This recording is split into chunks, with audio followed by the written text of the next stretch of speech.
Hey, it's Dan talking. Um, if you're walking around the city, like the old days, and there's some kid selling paper, extra, extra, read all about it. You pick up the paper and you look at it, and this was something that was written a week ago.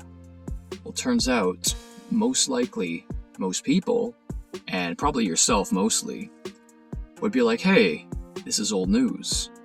This is passed on. And you probably wanted what the current news was as something that is relevant to right now. I want to encourage people, let old news be old news, just in the same way that the newspaper is. And as far as for other people, sometimes if we're not letting old news be old news, you're just holding on to an old newspaper, trying to make everyone think that it's still relevant. The story's done. It's old news. It's time for new news. What's relevant now? The paper's done. It's an old print. Let's move forward. Extra, extra, read all about it. It's the announcement is futile because it's old news. Old news is old news.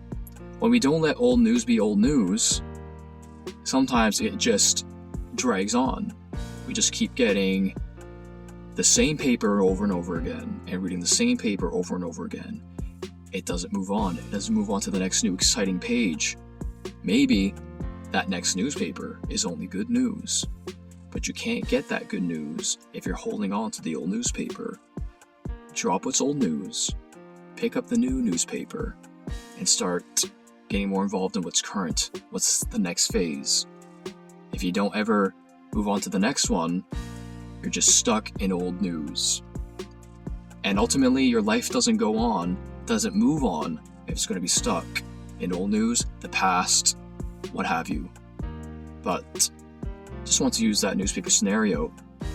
Let old news be old news. It's okay, you can let it be old news. Most of the world around you is moving on and getting the new set of the newspapers, or whatever news article. Extra, extra, read all about it. What's current, what's fresh, and as time goes on, what's new and coming in is what we're dealing with and what we're living life as far as being involved in that stuff instead of what's old and stuff that everyone else is throwing out in the recycling bin. Meanwhile, maybe you are still holding on to it, or hoarding the old papers and it's stacking up. And now you got a big mess on your hands. Let old news be old news, guys.